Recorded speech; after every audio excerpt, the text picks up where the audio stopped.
Rotary Club of पाटनिस्टको मुख्य आयोजनामा तथा Nepal ANT centre Pulchowk ललितपुरको प्राविधिक सहयोगमा काभ्रेको धुलीखेल स्थित ज्येष्ठ नागरिक सेवा केन्द्रका वयोवृद्धहरूका लागि कान तथा श्रवण परीक्षण उपचार कार्यक्रम सम्पन्न भएको छ।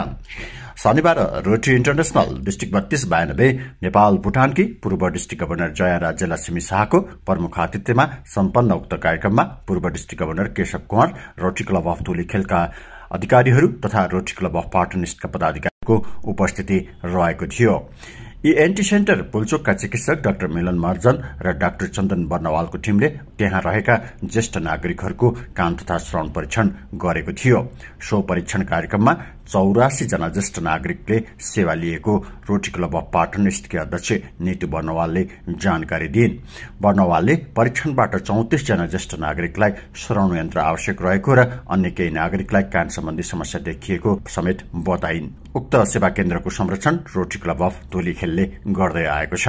रोटरी क्लब अफ तिनकोने काठमाडौँ प्रस्तुत गर्दछ रोटरी सम्बन्धी विविध समाचार, विचार एवं संवादलाई समेटिएको कार्यक्रम जय रोटरी। के सत्य कुरा यही नै हो त?